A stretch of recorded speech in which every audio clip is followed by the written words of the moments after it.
Get a free roof inspection by Garcia Roofing. GarciaDidMyRoof.com. It was home 42-10 to wrap up the non-conference part of the schedule as they beat South Alabama in Tiger Stadium. Good evening, everybody. I'm Charles Hanniger, along with former Tiger Richard Dixon. When you play a big underdog, what you want to do is you want to come out and establish that you are the dominant team very, very early. Something LSU did not do against Nicholls State, something they did not do as a big favorite against UCLA, but something they definitely did tonight in stomping out South Alabama's any hopes that they would have of coming in and springing the upset very, very early. 2 lightning-fast touchdowns as LSU took the opening kickoff, and the very first play from scrimmage, a pass from Garrett Nussmeier to Caden Durham, and the freshman took it to the house, 71 yards for a touchdown, and 24 seconds in, LSU was up 7-0 after a quick 5-play drive and a punt. LSU got the ball back down on their own 13-yard line, and Durham right up the gut for 86 yards all the way down to the South Alabama 1-yard line. Nussmeier punched it in for the touchdown, and it was a very quickly a 14-0 game. 2 monster plays. It takes care of the fast start. It takes care of momentum. It takes care of extinguishing at least some of the hope that an underdog has when they come in these games. But it was a third drive that was my favorite of the night for LSU. After forcing a 3-and-out, LSU at 14-0. Richard, it's easy at that point to get a little bit complacent. You scored 2 touchdowns. You've established the lead. You're in great shape to win the ball game, even though you're only halfway through the first quarter. But it's 2 big plays. Yeah. 2 big plays are great. You love big plays, but they don't make an entire offense. The third drive was the one that I liked the best. The third drive was 11 plays and 79 yards. It included 3 runs by Durham for 24 yards, 2 runs by Williams for 15, and 4 completions and 6 passes for Garrett Nussmeier for 55 yards, and they went to 4 different receivers. That's an offense. That's what you want to see. Balance, multiple players contributing, some big plays, not an 80-yard play, but some big plays on that drive. And you go from 2 touchdowns to 3. 2 touchdowns, okay. Somebody can come back from that. Obviously, that's the game's not over. Hell, even when the game's 30-7, it's not over. Oh, wait, that's another game. We'll talk about that one a little bit later.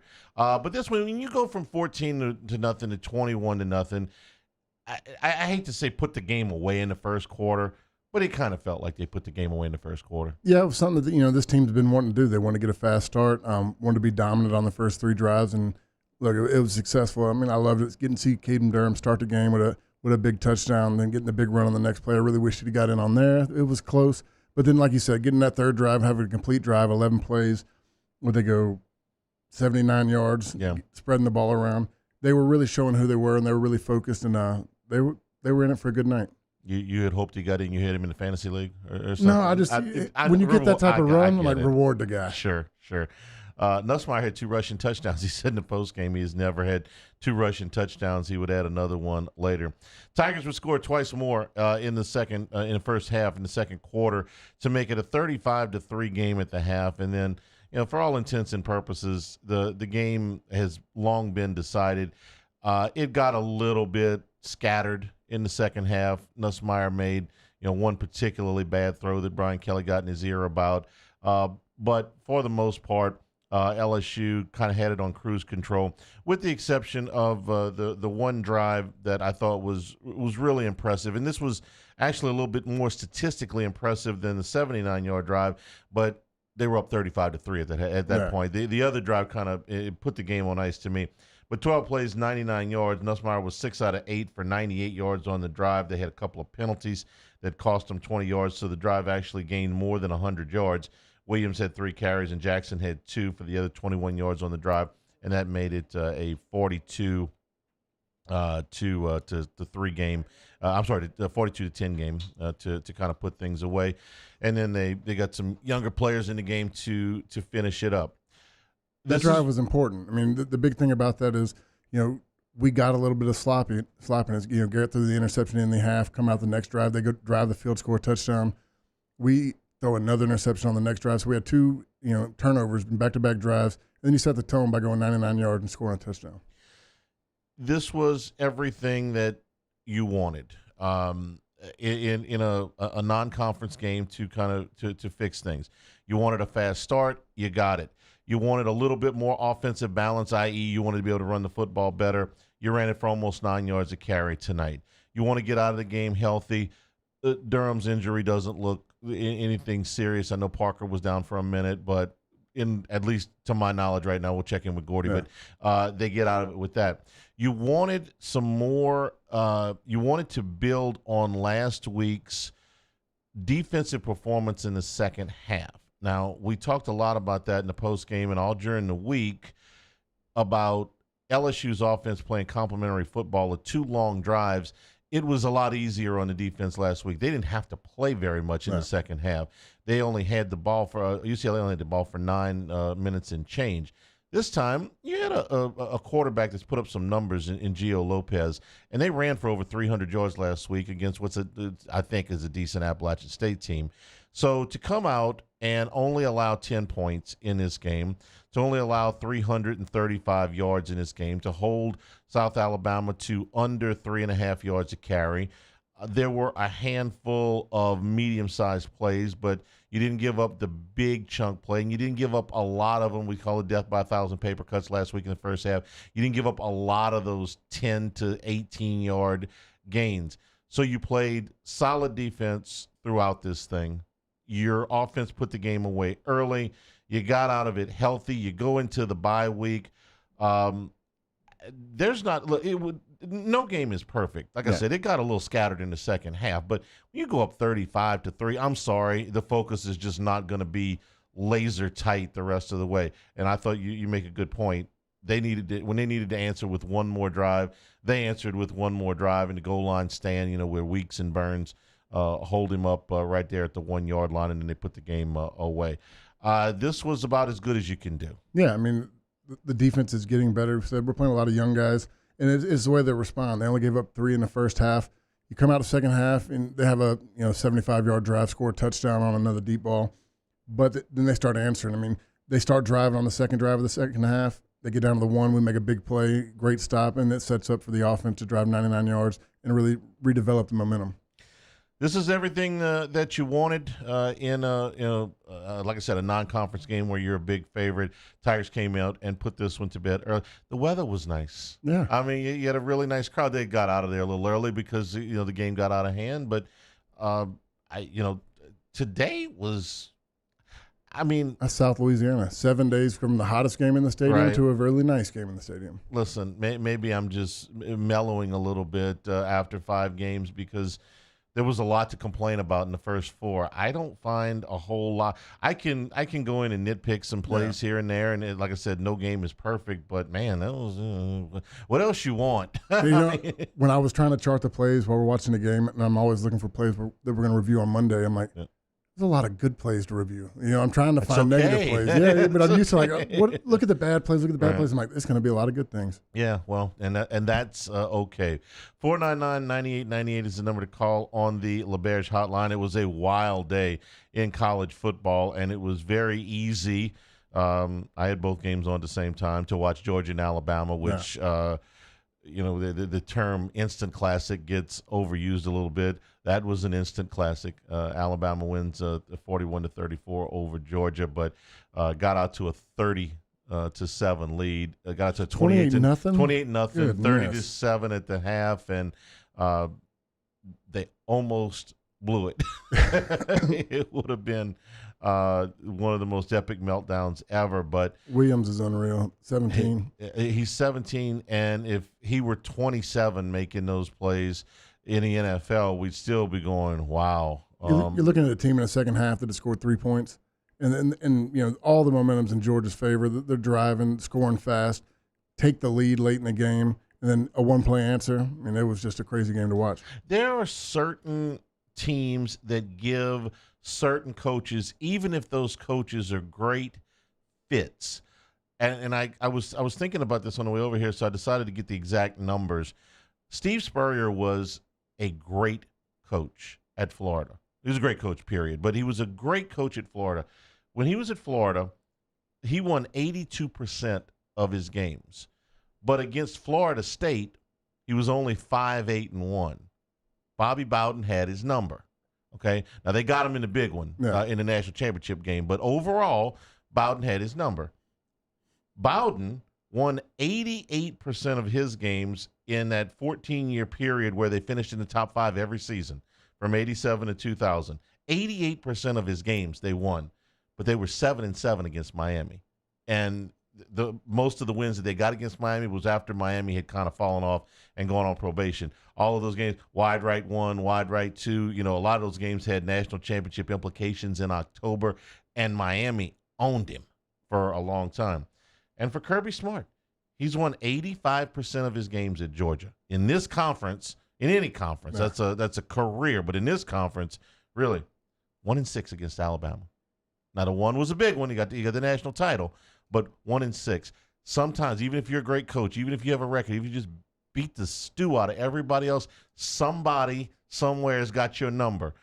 Alabama's got Kirby Smart's number for whatever reason, and you can't just say it's Saban anymore because now he got stung by Kalen DeBoer. Yeah, I mean, we talk about scheming and game planning, and some of these coaches know where the other guy's thinking. They get inside their head, and it's crazy. I didn't realize the stats when you were going to say it. I knew the Kirby deal, but some coaches got it. Yeah, sometimes, and we won't be the least bit surprised if those two teams play again. Yeah. Ole Miss lost today. Today was fun. Today was a lot of fun. We're looking forward to hearing from you. 499-9898 is the number. This is Eagle 98.1 Game Day.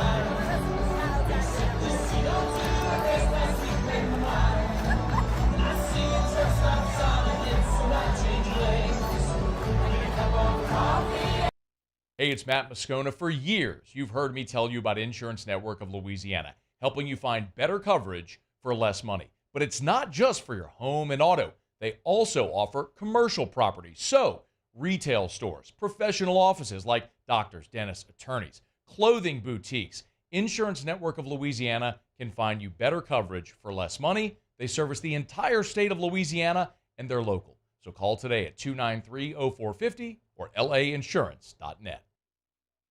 Jerry and Benny Payne began Central Plumbing Company out of their driveway in Tanglewood subdivision. 50 years later and 4 generations down the road, we continue to serve Baton Rouge and the surrounding areas for all of their plumbing needs. Residential, commercial, industrial, or hospitality, Central Plumbing is here 24/7, 365. We want to thank our customers, family, and friends for 50 years of success. And looking forward to 50 more.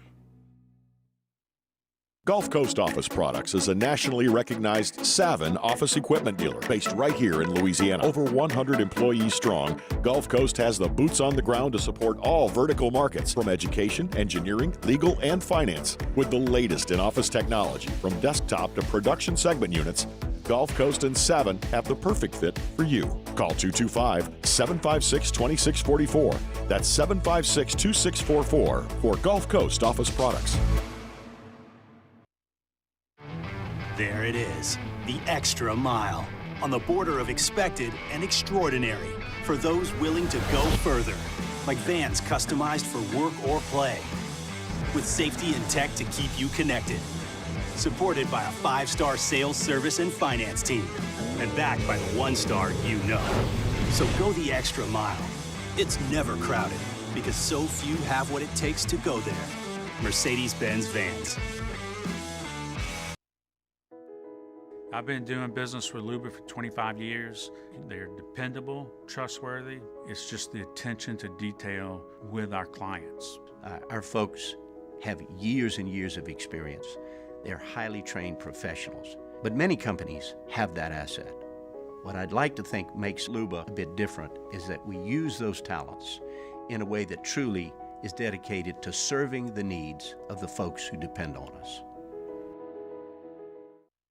Dylan Cruz here to tell you about Six Rings Baseball and Softball Camp. If you live on the North Shore and play ball, go to Six Rings Camps with former LSU assistant coach Dan Canaveri. His knowledge is second to none, and your child will improve and have fun doing it. Camps were held at Coquille Park and Six Rings Academy in Covington with 4 sessions over the summer. Full day and morning only sessions are available from ages 7 to 13. Go to sixringsbaseball.com or call 985-206-9096. Learn the game to love the game.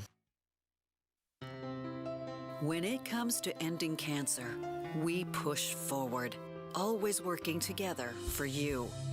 That's why our cancer experts at Ochsner have clinically integrated with MD Anderson Cancer Center.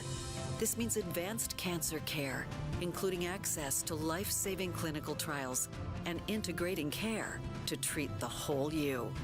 Introducing Ochsner 98.1.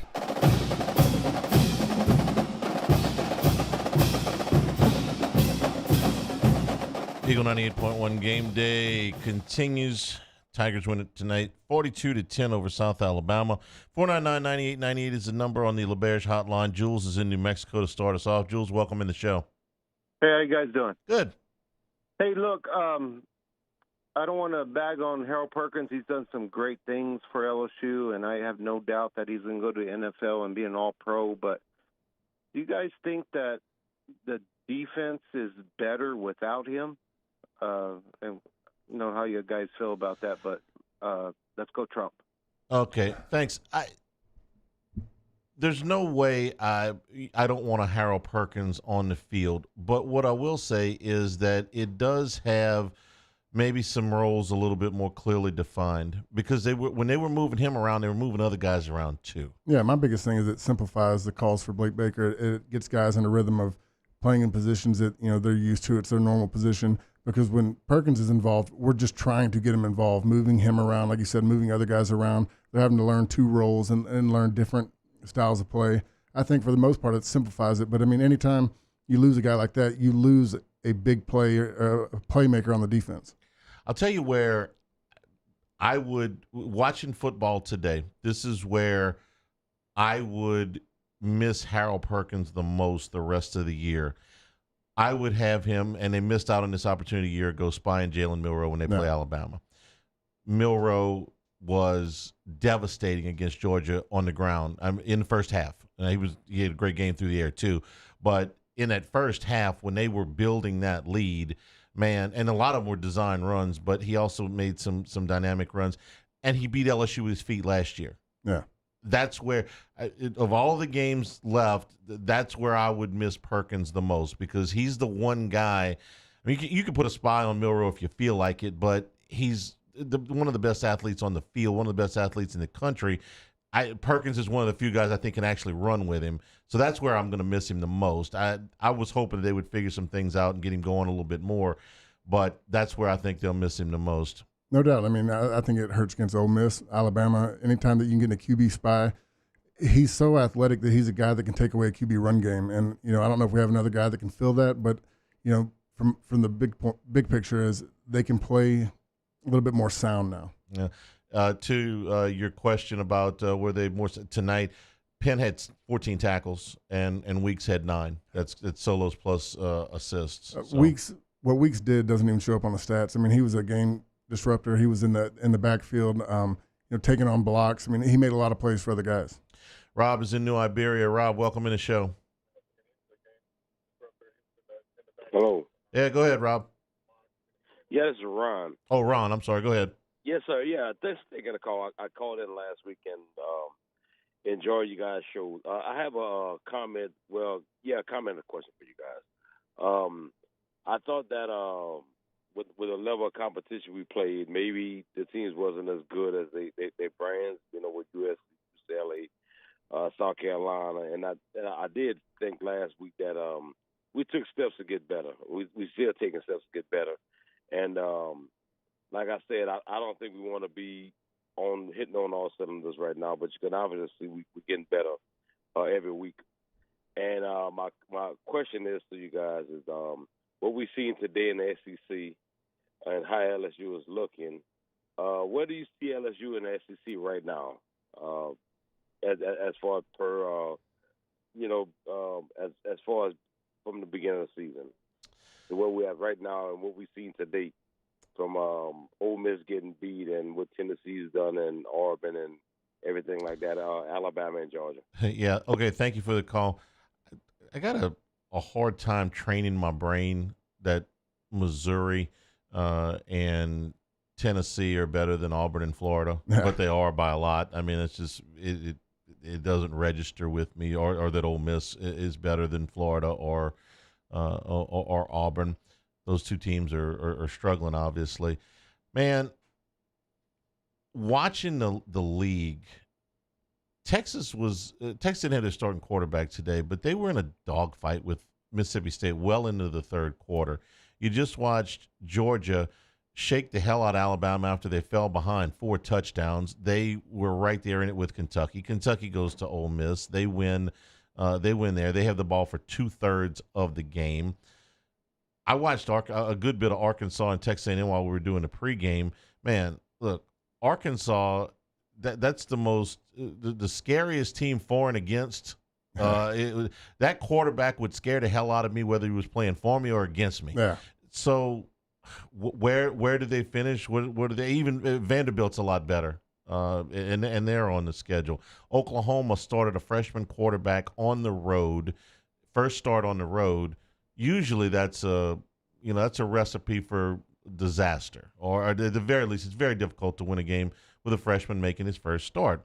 And Oklahoma was dead to rights, down 10 points in the fourth quarter, and they get a long pass, they get an easy score after that long pass, and then they get a pick six. Auburn, gives one away basically. I don't think I answered his question. No, you want to take a shot at it? I can give it a shot. I mean, to me, I say I'll give it a shot. To me, it's still an unknown because we haven't seen LSU play a full 4 quarters. We've seen LSU play really good at times, and then we've seen them have lapses and gap integrity and pass protection, and even like tonight we saw Garrett Nussmeier make a couple bad decisions in the game. So the big picture for me is if we play our best football for 4 quarters, to me it's still wide open. I feel like we can play with anybody when we're playing our best. They're most likely to lose to Alabama and beat Vanderbilt. Those are the 2 outliers on the schedule. They'll be the biggest underdog against Alabama. They'll be the biggest favorite against Vandy. But I don't think that they are incapable of beating Alabama on the right night, especially in Baton Rouge. I also don't think that they are incapable of losing to Vanderbilt on the right night if they go out there and turn the ball over or play the way they did in the first half against Nichols or UCLA. But I can honestly say this, and you say, well, you can say this in a year. No, I don't say this about LSU in a year. Every one of those conference games could go either way. I don't think that LSU is going to be, just if we're going to go by the numbers, I don't think that they will be any more than I don't think that it will be a double-digit favorite or a double-digit underdog the rest of the way. You think the only 2 underdogs left on the schedule are Alabama, Ole Miss? I don't know that they're an underdog to Ole Miss anymore. They were yesterday. Yeah. But Ole Miss losing and LSU winning, especially because LSU won, they covered. It depends on what Ole Miss does at South Carolina next week, but I could easily see this game as a picket, especially if Ole Miss doesn't cover in Columbia next week. Even if they win but don't cover, I could see this being a picket. At Arkansas and at Texas A&M, those will be under a touchdown either way. Alabama right now, it would be a favorite in Tiger Stadium, obviously after that big win against Georgia, but I don't think it would be double digits. I think it would probably be somewhere in the area of a touchdown. If Florida craters, maybe by the time you get to Gainesville, but no, I think literally the rest of the games on the schedule, I can make a case either way. So what happens when that happens? Usually you end up with some kind of split. Yeah. I don't think that they will go 6-1. I don't think that they'll go 1-6. So you hope that those games that are the real 50-50 games going to the fourth quarter, you hope that you can, make a play to get those. We're just hoping, we just got to get to play a complete game. A lot of season left, man. We played as good as we could in the first half, minus the last drive. Got a little lackadaisical some early in the second half. But, as far as all the way up the first 5 drives, It was the best 5 drives of football we've played. Yeah, they tonight was as good as you can get for a non-conference game at home. That was pretty good. Jeremy's in Church Point. Jeremy, welcome into the show. Hey, can you hear me? Yep, go ahead. Hope you can. I had a question about our quarterback, our tight end, and our punter. I'm super impressed. I was disappointed in the interception. Do y'all think they left him in too long? I don't remember hearing Mason Taylor's name or seeing him do anything special tonight, which is hard to say because the guy's just amazing. And that punter, I think he's number 99, towards the end of the game, he booted one pretty close to inside the 5 or within the 10. And I just wanted to hear your comments on that. Y'all have a good evening, and thank you so much. Okay, thanks. I think they would have liked to have gotten Nussmeier out of the game a little bit earlier, but the only reason he kept him in is because he had 2 bad drives back-to-back with bad decisions. And you saw the butt chewing that Brian Kelly gave him on the sideline. He wanted to get him back and get going right and finish confident. That's one thing. The other thing is that when South Alabama got the ball down to the 1-yard line, if they don't make the stop there, it's 35-17. Okay, you can't pull your starting quarterback at 35-17. And then they went on the long drive. Okay, that 12-minute drive took almost 6 minutes off the clock. So he got a little bit deeper, and then they got him out of there. So I think that under a little bit different circumstances, they would have liked to get him out there a little bit earlier. Mason Taylor had 3 catches for 43 yards tonight. There were other guys. He had 2 big catches. He had one over the middle, I want to say, for 30 yards. He had another great catch on a 3rd and 7, 3rd and 6 on the sideline. And they tried to attack him deep. They overthrew him once on the deep ball, but he went over 1,000 yards. Over 100 receptions for the year. 11 players caught passes tonight. And Anderson caught another 6, and I think he's got at least 4 catches in every game so far this year. Lacey had 5, and then the backs. Durham had 3 catches. Williams had a catch. You know what? I thought Jackson had a catch. He threw it at his feet. That's right. He didn't have a catch. So you had some to the backs, and then you had some of Xavier Thomas had a couple of catches, and then you had some of the young players get in. Juwan late. Johnson, the other back, he got the reception. That's right. As far as Oschendorf, it was a great kick. Both both punters got a punt in tonight. Both of the punts were good punts. Oschendorf had a really good year at La Tech last year. These two have kind of been back and forth all through August, all through September. I left August really worried about LSU's punting game. It has not hurt them. Their punts have been, for the most part, unreturnable. You haven't seen a lot in the return game. So, yeah. You only punt twice. I'm good with it. Yeah, I'm fine with those guys. Sean is in Hammond on the LeBerge hotline. Sean, welcome into the show. Yeah, with Perkins being out, I was expecting to see somebody, really step up. And like you referred to it, if they wouldn't have been stopped at that 1-yard line, it was 35-17. We're still in the game. Yeah, they're still in the game, but I don't think that South Alabama was going to come back and win the game. But you wouldn't have been able to pull all your starters at that point if it's 35-17. You still got to play. Do I think South Alabama would have gotten a stop and come back and gotten another score and really got back in the game? I do not. But it would have been it was 35-10 at that point. I thought Weeks took his role. I mean, Weeks really came. They sent him a lot on blitzes coming in the backfield. He's going to be a game wrecker. He was causing havoc back there. He really stepped up in that Harold Perkins role that we're used to. 9 tackles for loss for the team tonight. So you had a bunch of different guys step up. I think there were 7 or 8 different players that had at least a half a tackle for loss tonight, so it was kind of across the board. 499-9898 is the number to call on the LeBerge hotline. This is Eagle 98.1 Game Day.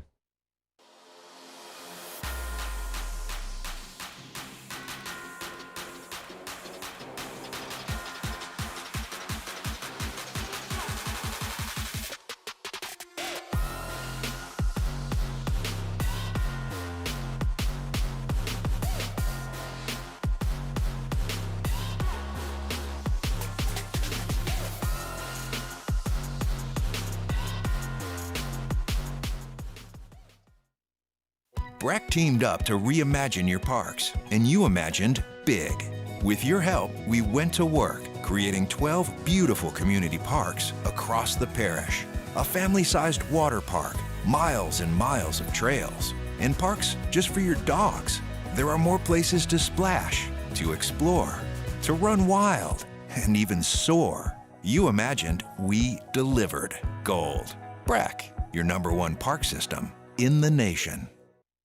Electricity is all around us, and our families depend on it.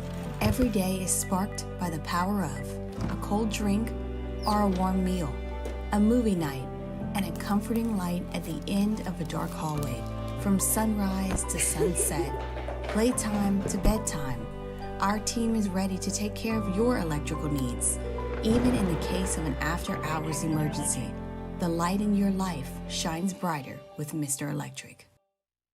Hey, it's Matt Moscona. For years, you've heard me tell you about Insurance Network of Louisiana, helping you find better coverage for less money. But it's not just for your home and auto. They also offer commercial property. So, retail stores, professional offices like doctors, dentists, attorneys, clothing boutiques.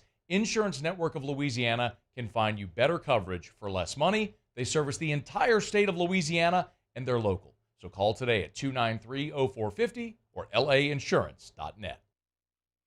Jerry and Benny Payne began Central Plumbing Company out of their driveway in Tanglewood subdivision.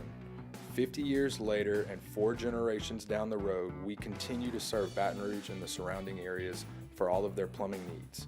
Residential, commercial, industrial, or hospitality, Central Plumbing is here 24/7, 365. We want to thank our customers, family, and friends for 50 years of success. And looking forward to 50 more. Gulf Coast Office Products is a nationally recognized Savin office equipment dealer based right here in Louisiana. Over 100 employees strong, Gulf Coast has the boots on the ground to support all vertical markets from education, engineering, legal, and finance. With the latest in office technology from desktop to production segment units, Gulf Coast and Savin have the perfect fit for you. Call 225-756-2644. That's 756-2644 for Gulf Coast Office Products. There it is, the extra mile, on the border of expected and extraordinary, for those willing to go further, like vans customized for work or play, with safety and tech to keep you connected, supported by a 5-star sales, service, and finance team, and backed by the 1-star you know. So go the extra mile. It's never crowded, because so few have what it takes to go there. Mercedes-Benz Vans. I've been doing business with Luba for 25 years. They're dependable, trustworthy. It's just the attention to detail with our clients.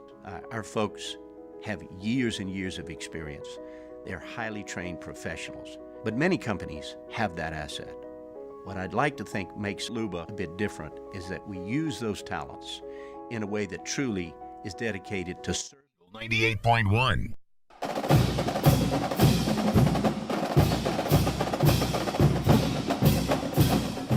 Eagle 98.1 Game Day continues. Tigers win at 42-10 tonight. Let's go back to the phone lines. The LaBerge hotline, 499-9898 is the number. Richard is in Mississippi. Richard, welcome in the show. Hello? Yeah, Hello? Go ahead, Richard. Oh, man, Richard ain't my name, man. Everybody call me RD. Richard was my daddy's name. Well, I'm talking to myself. whatever you tell Michael is what we're going to call you. So if you want to be RD, that's fine. Yeah, everybody call me RD, man. My daddy's name was Richard, and when they went to name me, my daddy's favorite driver was Richard Petty, the King. My mama's favorite driver was, may he rest in peace, the great intimidator Dale Earnhardt. So when they do the birth certificate, they asked, "What's his name?" He said Richard. She said Dale. So they just struck a compromise, called me RD. That's fantastic. Okay, what's your question? Well, I didn't got really much question. I went to the game. I just pulled back in here at home, but I managed to get over for the game. And it's the first time I've been in Tiger Stadium since 1996. And the last game I was at was that Houston game where it damn near blew the game. But Had a good time, but man, I was just shocked at how some of the stuff's changed, around there. But before the game, I was just darn near. I'm not going to say it on radio, but I thought that they were playing some kind of song, and it said B-I-T-C-H. I'm from Louisiana. I couldn't believe that. But anyway, but as far as the game, I think they took great steps as far as offensively.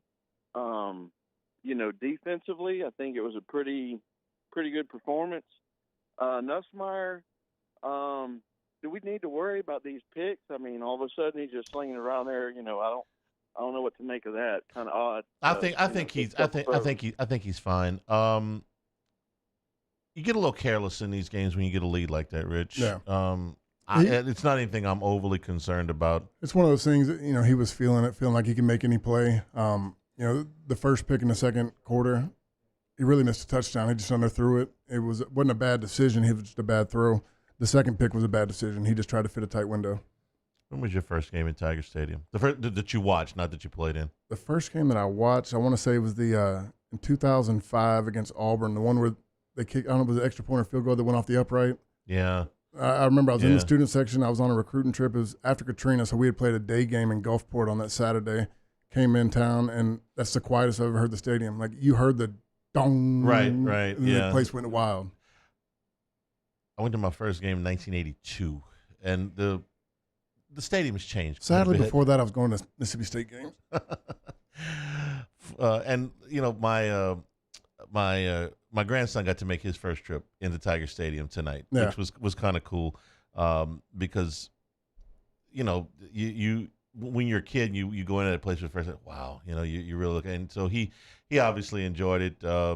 But the lights make a difference. It was the first time that my wife had been to a game where she said the lights, and it makes an impression. It definitely adds to the.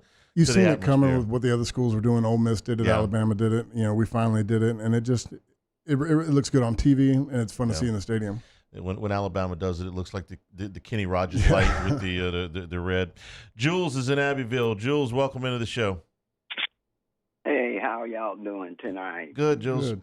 Hey, before I get to football, did you think Skeens was going to be this good, Charlie? Yes, I did. Now, not when he got to LSU. I had no idea he was this good. When he left that field in Omaha, I remember saying, I forgot who was sitting next to me, but I said, if that guy got back to Baton Rouge tomorrow, packed his stuff, and went to a major league team, he could pitch 5 days from now and would not be out of place. Did I think he was going to be historically good as a rookie? No. I could have told you he was going to have an ERA under 2 and a WHIP under 1 in his rookie season. But was his stuff good? And we talked with all kind of baseball people at that College World Series, and it's like, this guy could leave here right now, go pitch for the Dodgers tomorrow, and not be out of place. That was when he was in Omaha. He's a special talent, and he threw. I actually got to see. We were down at the sports book watching, because there were so many good games on in the early window. Was watching like 7 games at once. They had the Pittsburgh game on, and he threw the nastiest double bending, what looked like to me like a fork ball, but he doesn't throw a fork ball. He threw 2 innings today. They got him out, and that wraps up the season for him. Phenomenal. Yeah. He's a really, really special talent. Yeah. With Utah losing this game, you think LSU will be in the ranked in the top 12? Utah is number 10. I gotta pull up the rankings, because I don't pay a whole lot of attention to it. LSU was 14 in the AP poll. USC won, Michigan won, Missouri was. I don't think that they are. I don't think that they're moving up a ton. I'm looking at who lost. Ole Miss, but they're not going to fall out. They will probably be right. LSU and Ole Miss will probably be ranked right next to each other.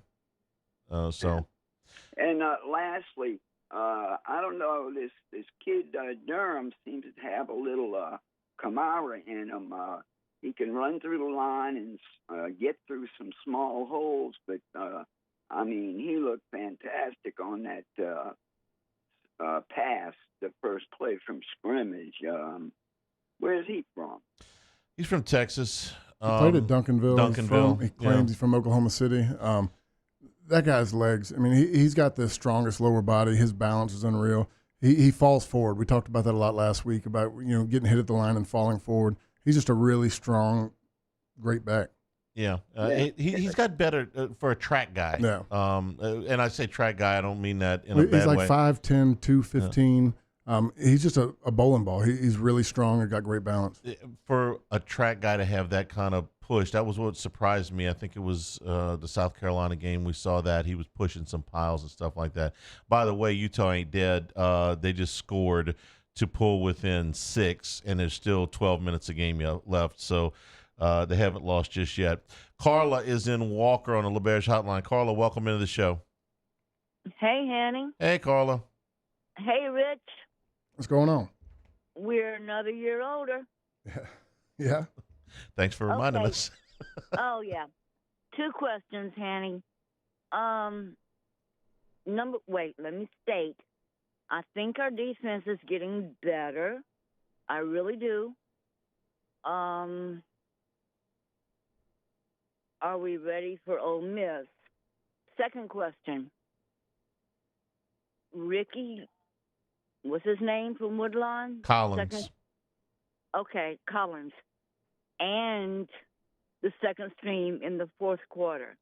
What do y'all think about them? And I'll hang up. Rich, you were watching, and Collins did fine in his short time. When he busted at the quarterback draw, I think he called him. He's like, well, the LSU quarterbacks usually don't run. Yeah. Nussmeier had 2 rushing touchdowns tonight. But you were watching the linebackers. The second group got in there. They had a little. They pulled rough. them pretty quick. Yeah. The young linebackers got in there. I want to say early in the fourth, and went 2 or 3 plays, busted a few things, and Brian Kelly put the starters back out there. I think Rick Collins did good. Went 3 for 3. Had a good rushing play.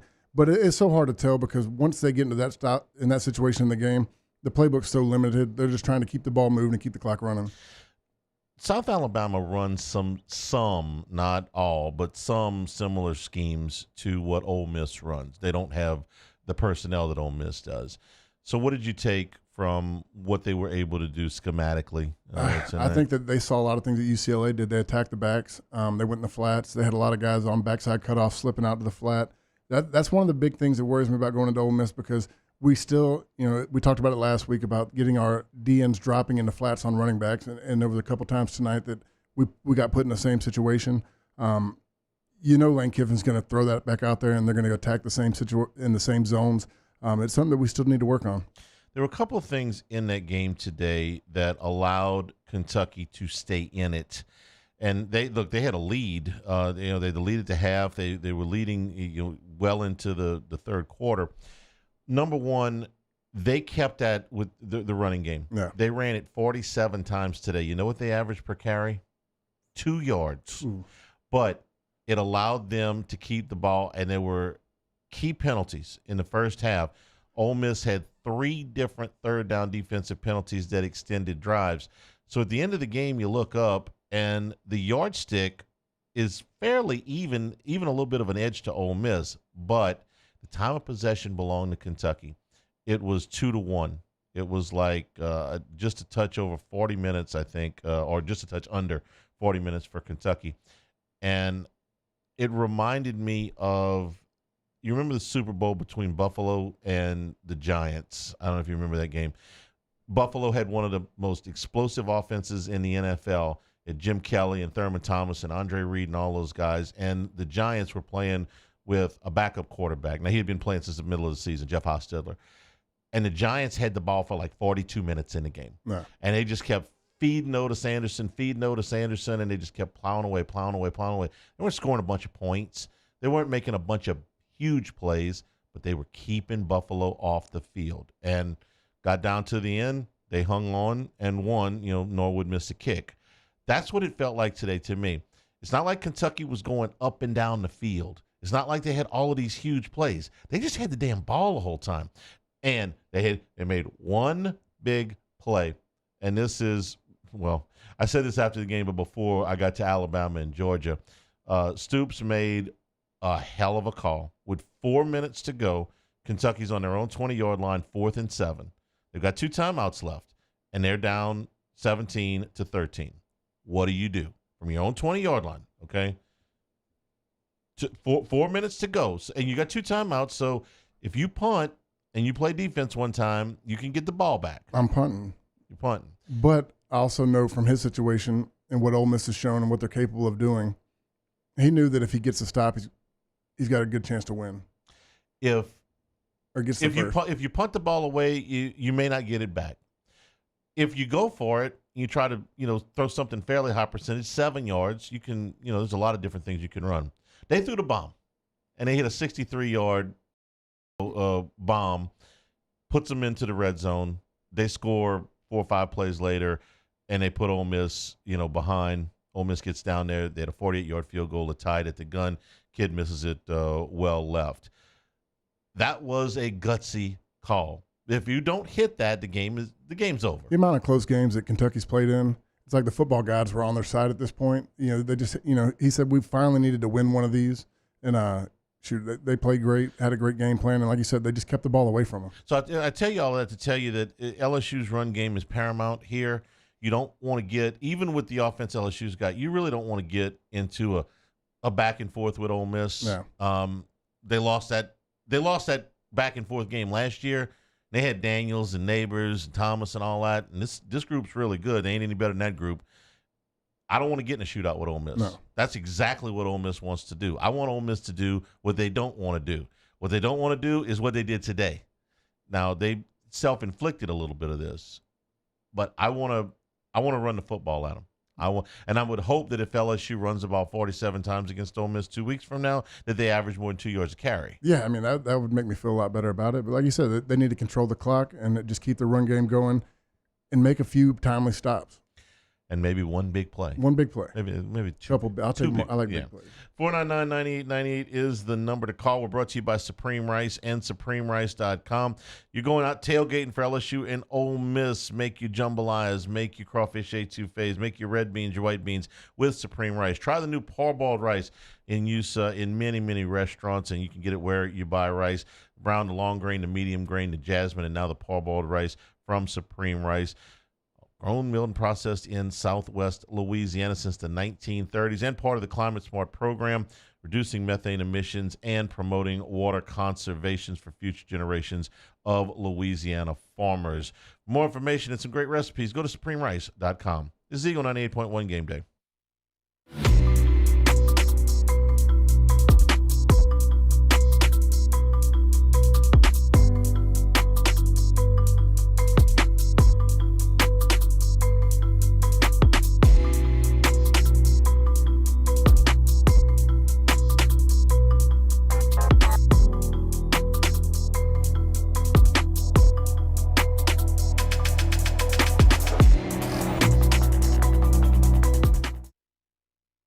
Dylan Cruz here to tell you about Six Rings Baseball and Softball Camp. If you live on the North Shore and play ball, go to Six Rings Camps with former LSU assistant coach Dan Canaveri. His knowledge is second to none, and your child will improve and have fun doing it. Camps are held at Coquille Park and Six Rings Academy in Covington with 4 sessions over the summer. Full day and morning only sessions are available from ages 7 to 13. Go to sixringsbaseball.com or call 985-206-9096.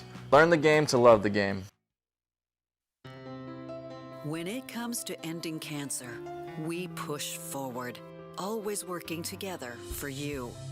That's why our cancer experts at Ochsner have clinically integrated with MD Anderson Cancer Center. This means advanced cancer care, including access to life-saving clinical trials and integrating care to treat the whole you. Introducing Ochsner MD Anderson Cancer Center. Long live you. BRAC teamed up to reimagine your parks, and you imagined big. With your help, we went to work, creating 12 beautiful community parks across the parish. A family-sized water park, miles and miles of trails, and parks just for your dogs. There are more places to splash, to explore, to run wild, and even soar. You imagined, we delivered. Gold. BRAC, your #1 park system. in the nation. Electricity is all around us, and our families depend on it. Every day is sparked by the power of a cold drink or a warm meal, a movie night, and a comforting light at the end of a dark hallway. From sunrise to sunset, playtime to bedtime, our team is ready to take care of your electrical needs. Even in the case of an after-hours emergency, the light in your life shines brighter with Mr. Electric. Hey, it's Matt Moscona. For years, you've heard me tell you about Insurance Network of Louisiana, helping you find better coverage for less money. But it's not just for your home and auto. They also offer commercial property. So, retail stores, professional offices like doctors, dentists, attorneys, clothing boutiques. Insurance Network of Louisiana can find you better coverage for less money. They service the entire state of Louisiana, and they're local. So call today at 293-0450 or lainsurance.net. Jerry and Benny Payne began Central Plumbing Company out of their driveway in Tanglewood subdivision.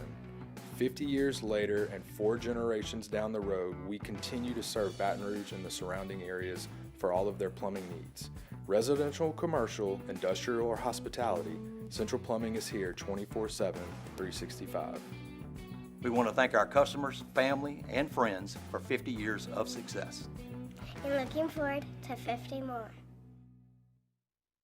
Gulf Coast Office Products is a nationally recognized Savin office equipment dealer based right here in Louisiana. Over 100 employees strong, Gulf Coast has the boots on the ground to support all vertical markets, from education, engineering, legal, and finance. With the latest in office technology, from desktop to production segment units, Gulf Coast and Savin have the perfect fit for you. Call 225-756-2644. That's 98.1.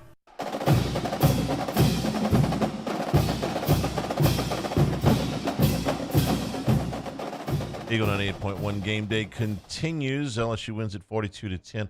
We're watching Oregon and UCLA just out of curiosity. It's 28-13 Oregon, about midway through the third quarter, and I do believe that the quarterback is out for UCLA. Do we see him come back out? I haven't seen him come back out, but I saw him take 2 pretty vicious hits. I saw him come out without his shoes. That's never a good sign. The ankle wrapped, so I don't think he's going back in. But they're hanging around with Washington. They're not going to win, but they're hanging around. 499-9898 is the number to call. Stephen is in Spanish Town. Stephen, welcome into the show. It's Stefan. Oh, sorry. It's spelled the same. Stefan, what's going on? Today was my first LSU game, and I really, I'm not from here, and I recently moved to Baton Rouge, and I love everything about the culture, the food, the city. It's just so wonderful. And then, today was my first game, and we tailgated, did the whole 9 yards. The little hill, the thing where they come down and play the music, that was really fun. But really, the thing that I'm learning, and there's so much I have to learn about sports and football. Didn't grow up playing it or anything, but it seemed to me like our guys were just really tougher maybe than their guys. I mean, I don't know much about that school, but are they on the same level as LSU or? Well, no. They're not a power school. I don't have time to explain everything, but no, they're not in a power conference. This is what is referred to as a bye game, where you pay them to come in. But on that, Rich, did you expect a little bit more from South Alabama offensively? Well, yeah. I mean, they scored. Was it 80-something? That was against Northwestern. The last 2 weeks they had against App State. Yeah, they had that was a really nice win. And regardless, I mean, when you're playing at their level, you score 80 points in a game. That's pretty impressive. You're doing something where everything's clicking all cylinders. You do it against App State. You put back-to-back weeks like that. Before this game, when we were talking, I wasn't sold on taking LSU, like if I was betting money on the game with a 20-point spread, just because we hadn't seen the defense come out and stop somebody.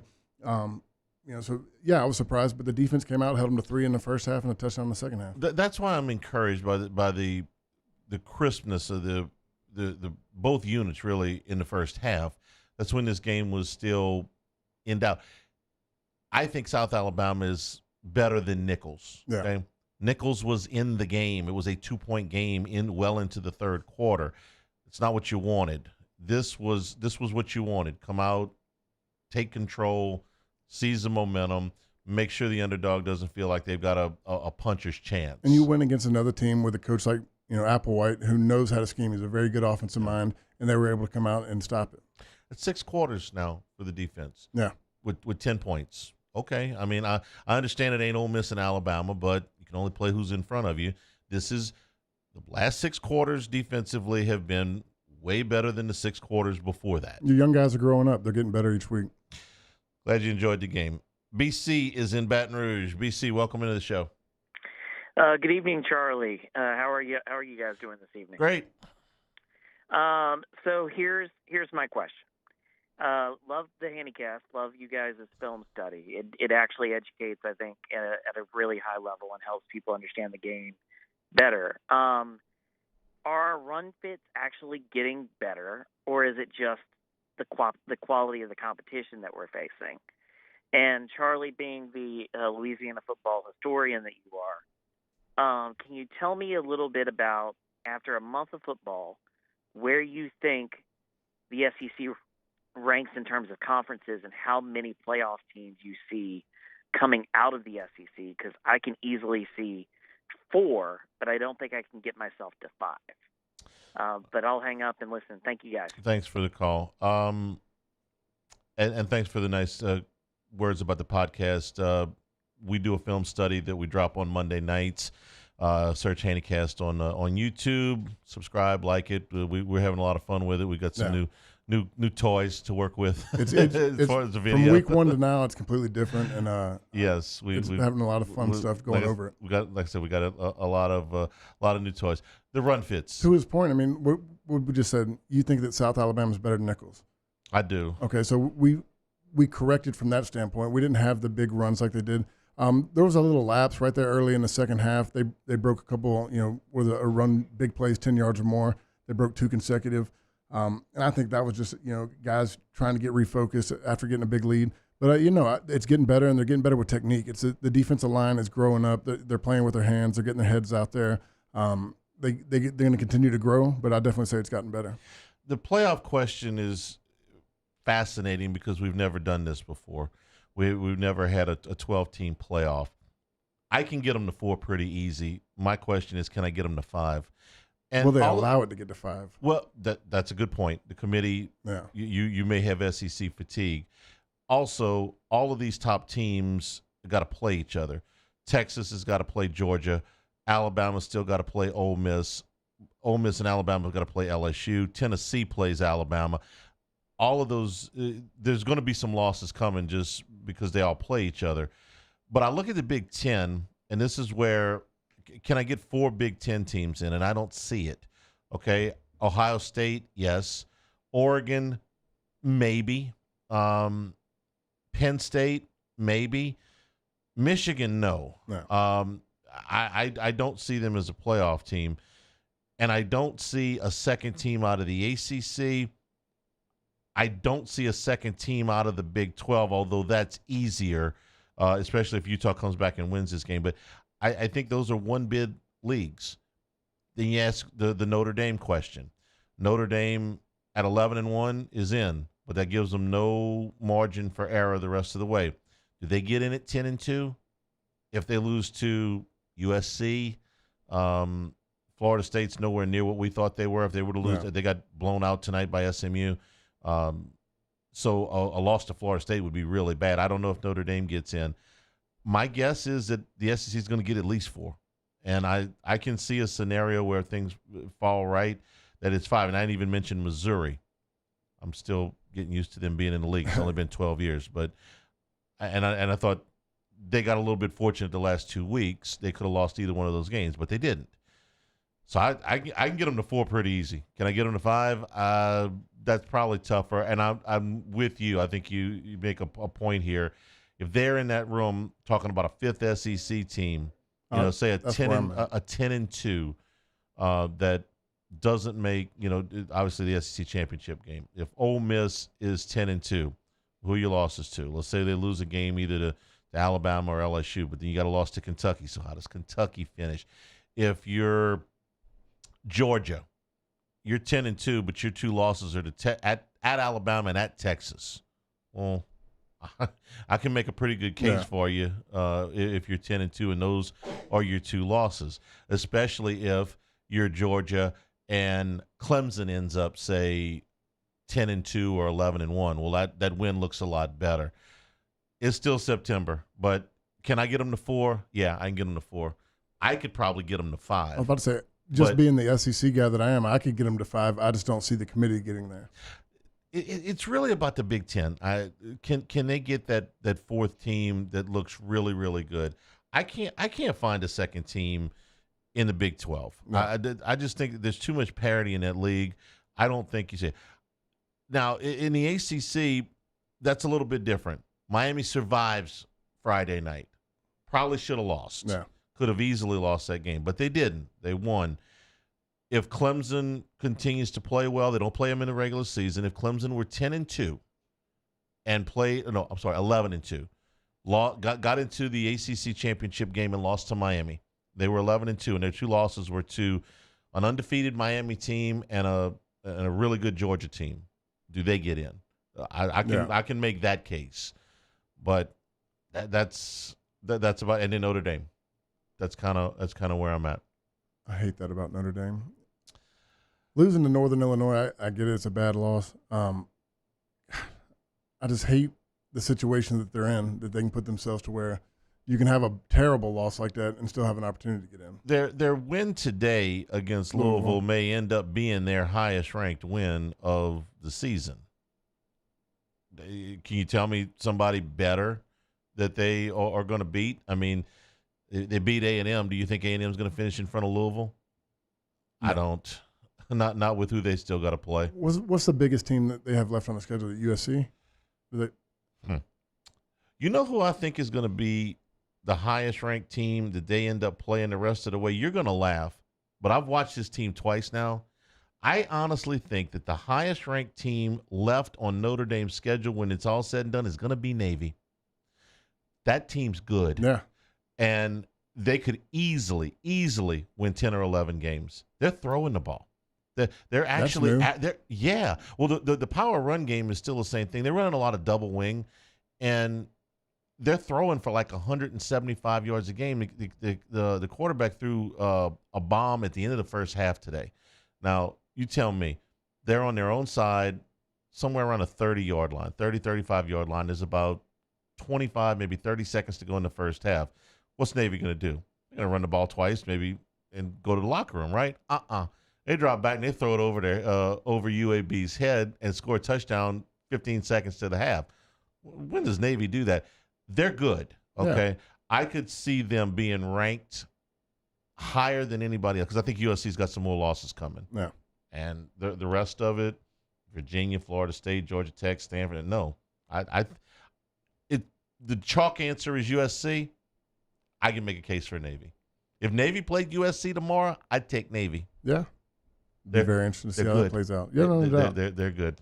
499-9898 is the number to call. We'll take a break. This is Eagle 98.1 Game Day.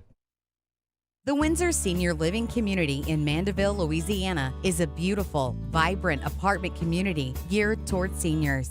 They are nestled right in the heart of Mandeville, where seniors live a more carefree lifestyle in spacious apartments with the peace of mind that comes from having a little extra help. Call the Windsor at 985-624-8040 to schedule a lunch and tour.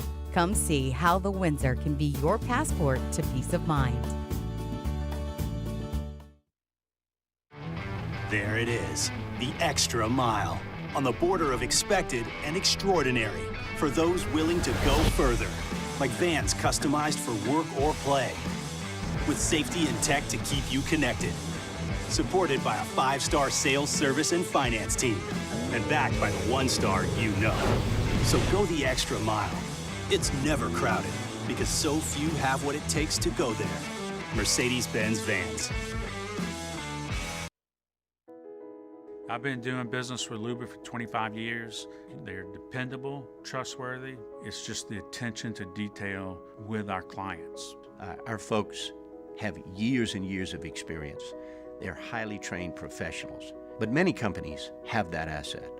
What I'd like to think makes Luba a bit different is that we use those talents in a way that truly is dedicated to serving the needs of the folks who depend on us. Dylan Cruz here to tell you about Six Rings Baseball and Softball Camp. If you live on the North Shore and play ball, go to Six Rings Camps with former LSU assistant coach Dan Canaveri. His knowledge is second to none, and your child will improve and have fun doing it. Camps are held at Coquille Park and Six Rings Academy in Covington with 4 sessions over the summer. Full day and morning only sessions are available from ages 7 to 13. Go to sixringsbaseball.com or call 985-206-9096. Learn the game to love the game. When it comes to ending cancer, we push forward, always working together for you. That's why our cancer experts at Ochsner have clinically integrated with MD Anderson Cancer Center. This means advanced cancer care, including access to life-saving clinical trials and integrating care to treat the whole you. Introducing Ochsner MD Anderson Cancer Center. Long live you. Breck teamed up to reimagine your parks, and you imagined big.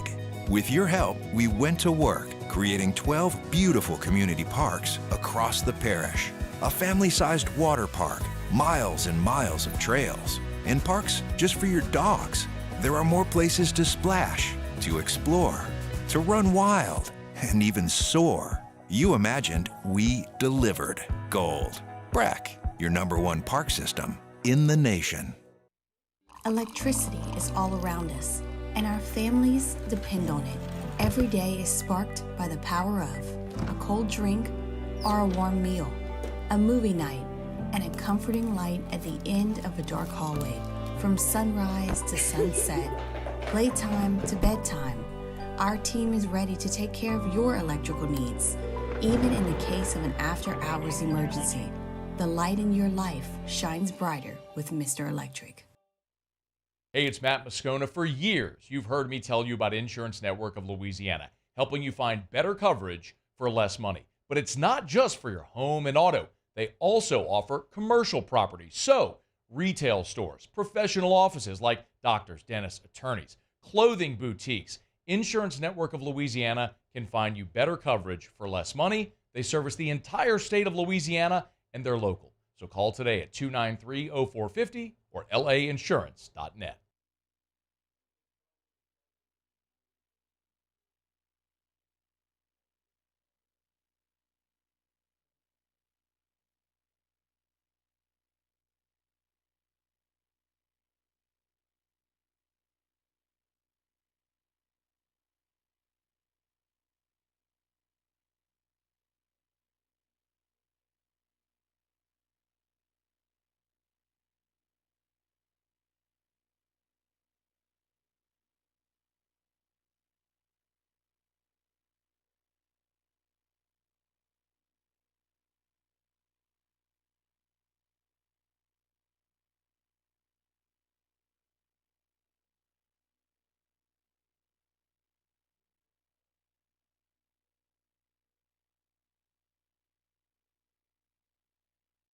Eagle 98.1.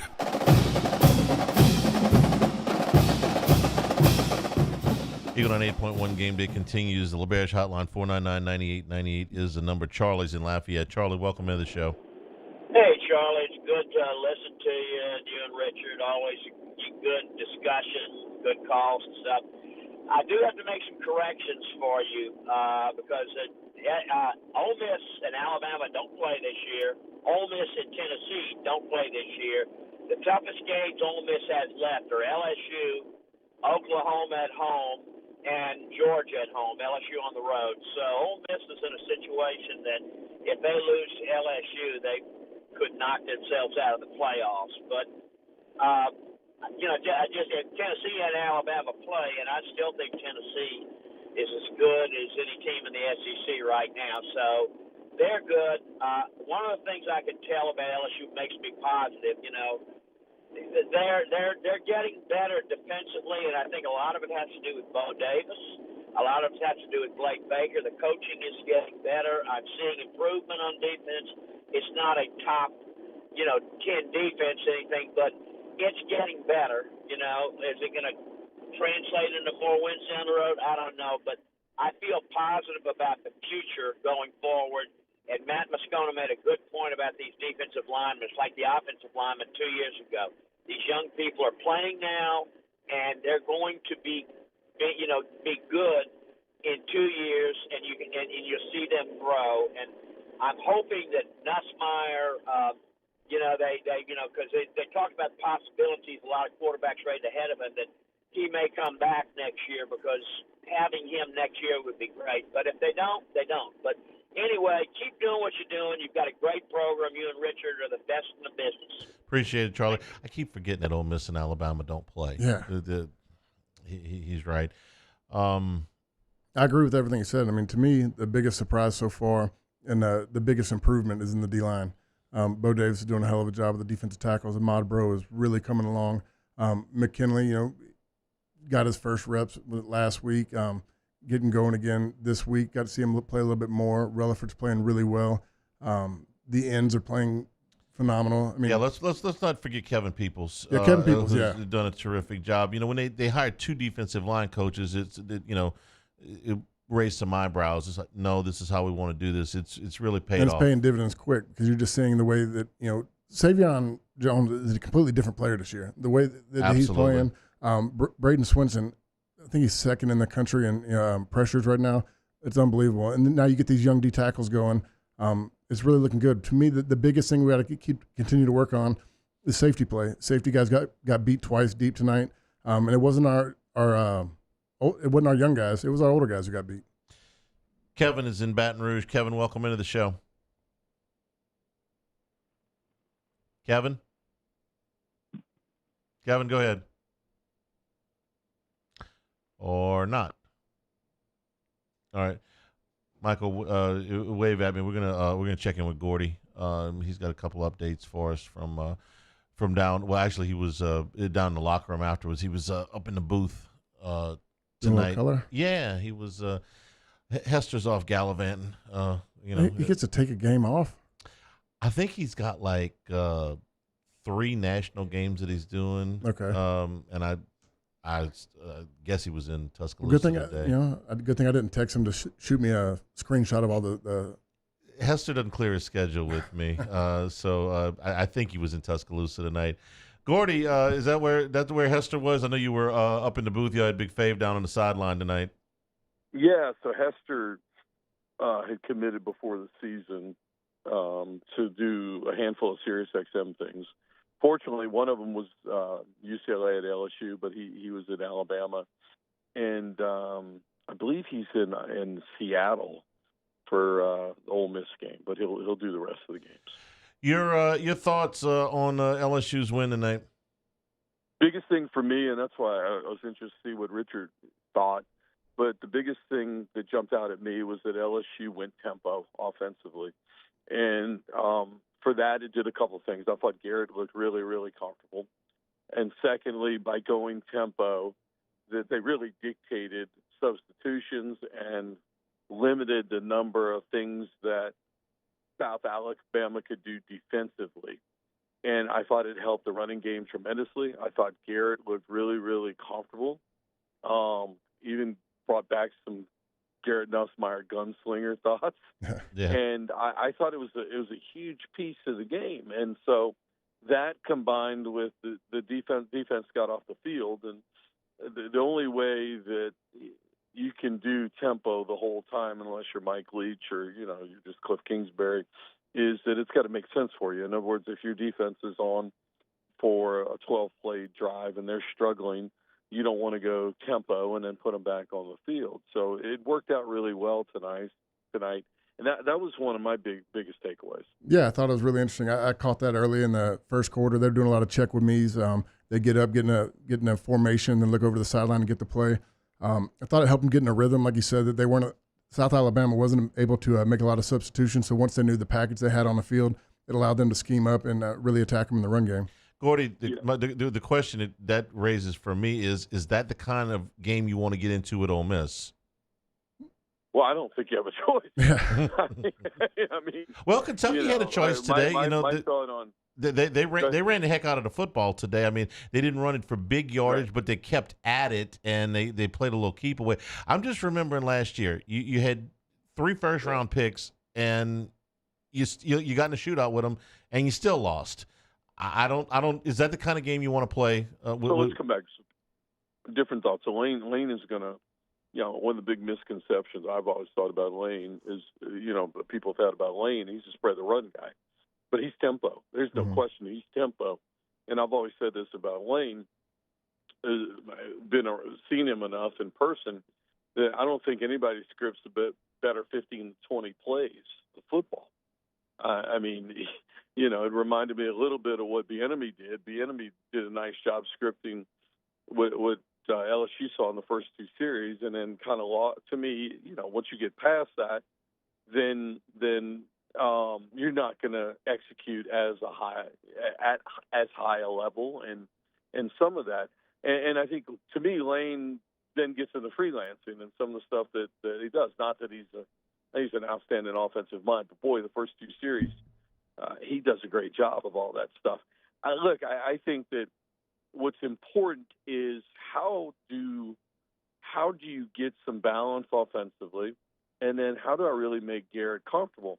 And today, to watch that in person and to see how comfortable Garrett was, when I go back and think about USC, and Richard, you could appreciate this, LSU would go deep in the play count, they would get motion, try to force the defense's hand, then the defense would actually shift or audible, and then we'd get a check with me. And every time I'm sitting there in Vegas, you look up, there's like 7 seconds left on the play clock, and it was just so clunky. And there was no rhythm, there was no feeling to it, and it was, this chess match that kind of took some of the football away. Tonight, I think, felt like Garrett Nussmeier to me. If you remember what he ran in high school and that type of offense, and I mean, the gunslinger thing was back. He saw the field really well.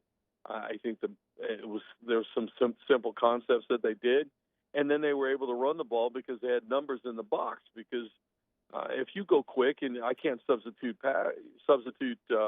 people in there, then I don't have time to call up 6-7 different words, blitzes, and stuff like that. That's just my 2 cents on it. Yeah, no, I think it's a chess match. I mean, you can script up your first couple of plays. I don't think we could have scripted better first 2 plays than we had tonight, going 156 yards, 2 big plays. But I completely agree with you. Nussmeier looked comfortable. They were, he had a lot of time on the clock. Nothing was rushed. And for me, it's like that. You can scheme it. You can get the plays from the sideline. But once you get in a rhythm and once you get flowing, I love going tempo and then just keeping the team that you want on the field and knowing how you're going to attack it. Yeah, so I think something that you look forward, to how do you go forward from that? It was definitely a change from what we've seen, right? And so that was interesting. So I thought that was the biggest takeaway for me tonight, Charles. Defensively, this is 6 pretty good quarters that they've put together now. If you go back, and they didn't have to be on the field very much in the second half against UCLA because they controlled the football.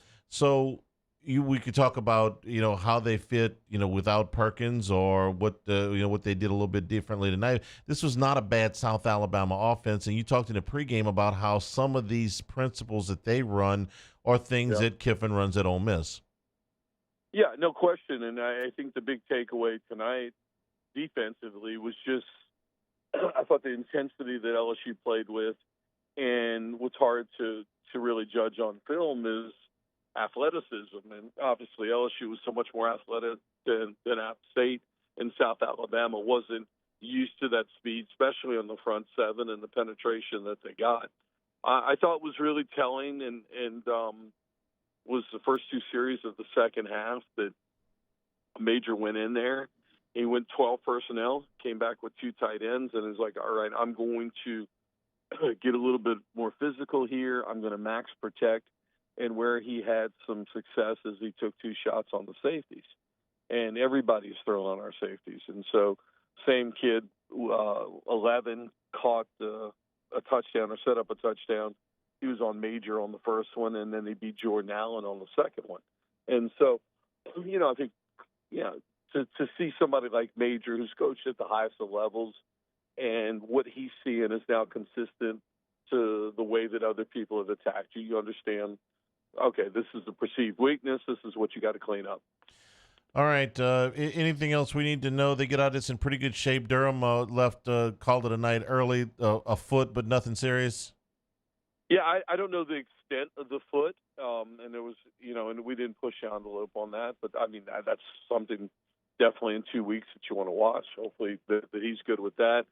I thought it was smart that they held Alexander out. You're going to need him the rest of the way, and you got through tonight.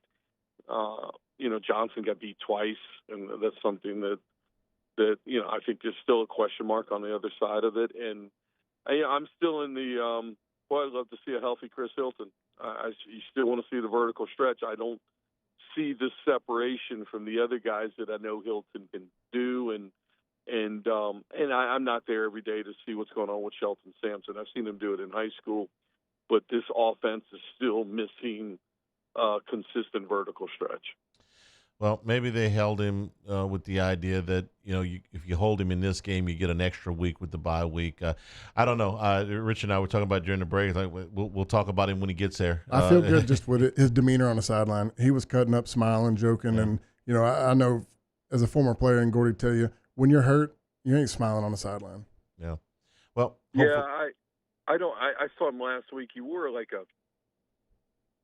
sleeve on his left calf, right? So it's some sort of calf muscle. And I saw him warm up, and he wasn't 100%. And then I was like, man, you're not 100%. And I'm not questioning anything with the kid or anything. I mean, I know the family.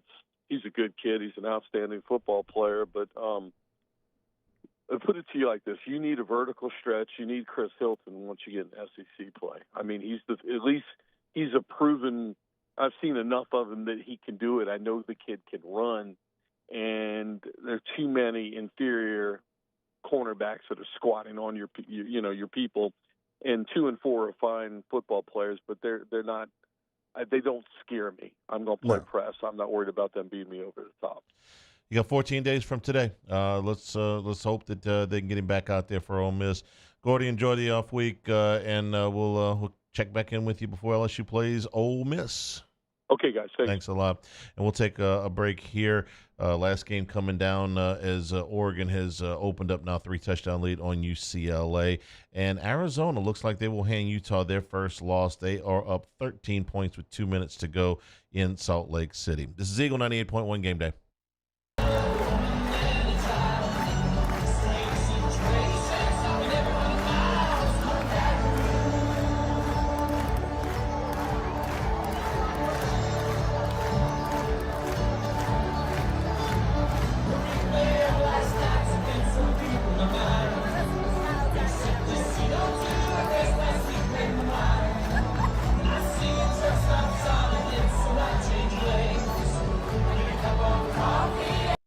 Hey, it's Matt Moscona. For years, you've heard me tell you about Insurance Network of Louisiana, helping you find better coverage for less money. But it's not just for your home and auto. They also offer commercial property. So, retail stores, professional offices like doctors, dentists, attorneys, clothing boutiques. Insurance Network of Louisiana can find you better coverage for less money. They service the entire state of Louisiana, and they're local. So call today at 293-0450 or lainsurance.net. Jerry and Benny Payne began Central Plumbing Company out of their driveway in Tanglewood subdivision. 50 years later and 4 generations down the road, we continue to serve Baton Rouge and the surrounding areas for all of their plumbing needs. Residential, commercial, industrial, or hospitality, Central Plumbing is here 24/7, 365. We want to thank our customers, family, and friends for 50 years of success. And looking forward to 50 more. Gulf Coast Office Products is a nationally recognized Savin office equipment dealer based right here in Louisiana. Over 100 employees strong, Gulf Coast has the boots on the ground to support all vertical markets from education, engineering, legal, and finance. With the latest in office technology from desktop to production segment units, Gulf Coast and Savin have the perfect fit for you. Call 225-756-2644. That's 756-2644 for Gulf Coast office products. There it is, the extra mile, on the border of expected and extraordinary for those willing to go further, like vans customized for work or play, with safety and tech to keep you connected. Supported by a 5-star sales, service, and finance team, and backed by the 1-star you know. So go the extra mile. It's never crowded, because so few have what it takes to go there. Mercedes-Benz Vans. I've been doing business with Luba for 25 years. They're dependable, trustworthy. It's just the attention to detail with our clients. Our folks have years and years of experience. They're highly trained professionals, but many companies have that asset. What I'd like to think makes Luba a bit different is that we use those talents in a way that truly is dedicated to serving the needs of the folks who depend on us. Dylan Cruz here to tell you about Six Rings Baseball and Softball Camp. If you live on the North Shore and play ball, go to Six Rings Camps with former LSU assistant coach Dan Canaveri. His knowledge is second to none, and your child will improve and have fun doing it. Camps were held at Coquille Park and Six Rings Academy in Covington with 4 sessions over the summer. Full day and morning only sessions are available from ages 7 to 13. Go to sixringsbaseball.com or call 985-206-9096. Learn the game to love the game. When it comes to ending cancer, we push forward, always working together for you. That's why our cancer experts at Ochsner have clinically integrated with MD Anderson Cancer Center. This means advanced cancer care, including access to life-saving clinical trials and integrating care to treat the whole you. Introducing 98.1.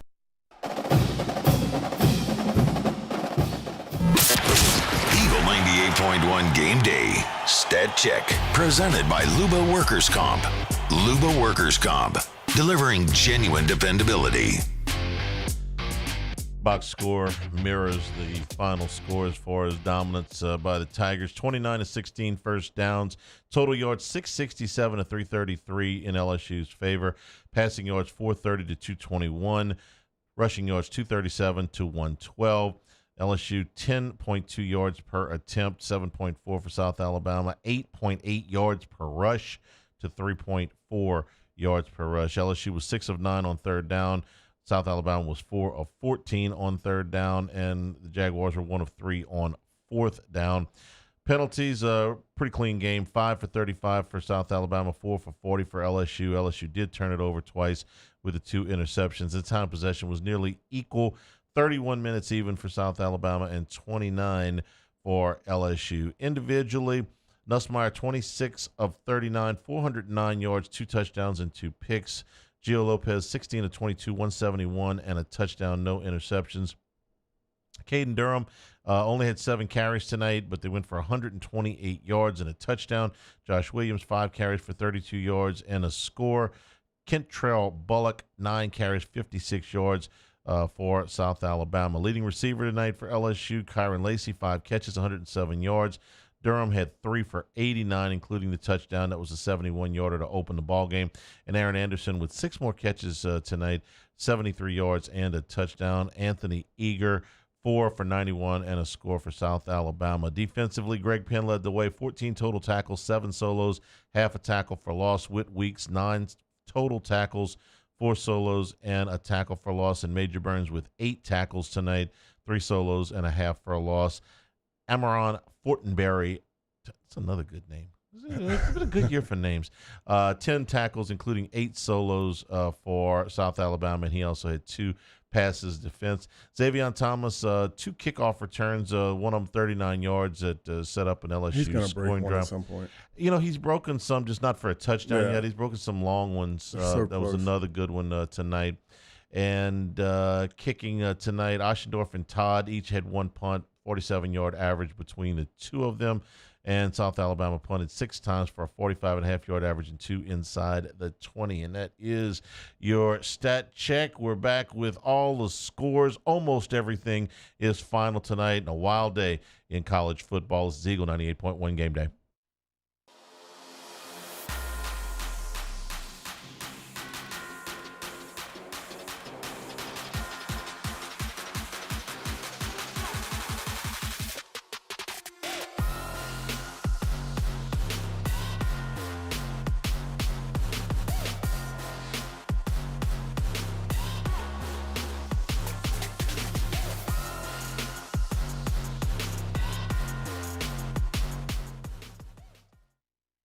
Breck teamed up to reimagine your parks, and you imagined big.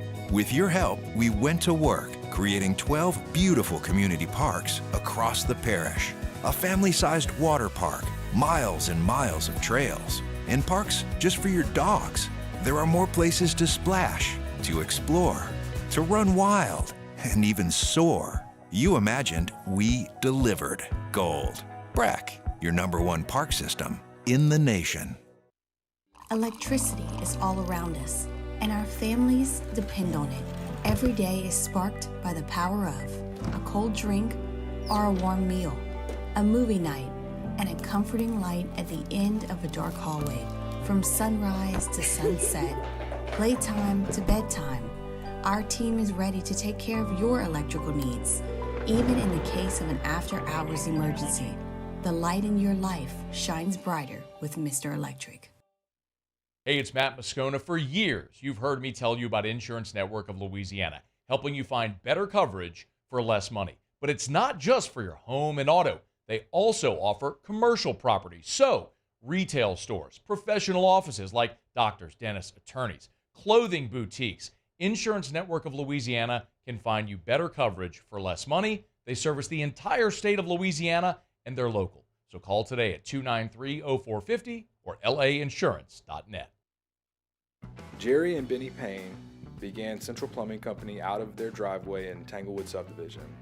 50 years later and 4 generations down the road, we continue to serve Baton Rouge and the surrounding areas for all of their plumbing needs. Residential, commercial, industrial, or hospitality, Central Plumbing is here 24/7, 365. We want to thank our customers, family, and friends for 50 years of success. And looking forward to 50 more. Gulf Coast Office Products is a nationally recognized Savin office equipment dealer based right here in Louisiana. Over 100 employees strong, Gulf Coast has the boots on the ground to support all vertical markets, from education, engineering, legal, and finance. With the latest in office technology, from desktop to production segment units, Gulf Coast and Savin have the perfect fit for you. Call 225-756-2644. That's 756-2644 for Gulf Coast Office Products. There it is, the extra mile, on the border of expected and extraordinary, for those willing to go further, like vans customized for work or play, with safety and tech to keep you connected, supported by a 5-star sales, service, and finance team, and backed by the 1-star you know. So go the extra mile. It's never crowded, because so few have what it takes to go there. Mercedes-Benz Vans. I've been doing business with Luba for 25 years. They're dependable, trustworthy. It's just the attention to detail with our clients. Our folks have years and years of experience. They're highly trained professionals, but many companies have that asset. What I'd like to think makes Luba a bit different is that we use those talents in a way that truly is dedicated to 98.1. The Robinson Brothers Ford Lincoln College Football Scoreboard. Robinson Brothers Ford Lincoln on airline under the giant American flag. All right, we start with one game still in progress. Oregon leads UCLA 34-13 with about 7 minutes to go at the Rose Bowl. Ethan Garbers has left that game with an injury. Finals from earlier today. Number 1 Texas beats Mississippi State in their SEC debut 35-13. Arch Manning threw for 324 yards and 2 touchdowns as Quinn Ewers resting another week. Texas has next week off and then a 2-week stretch where they play Oklahoma and Georgia in Athens. This was hairy for a bit. It was 14-6 at the half. Mississippi State is the worst team in the league. I feel pretty confident with that. And they were in the ball game for 2 quarters and change today, at least against It's Texas. like the rest of the SEC. I mean, we've seen every game have a moment of being really close. Number 2 Georgia and number 4 Alabama played one of the most unbelievable games that we've seen in quite some time. Alabama wins it 41-34. Tide got out to a 28-0 lead. They led it 30-7 at the half.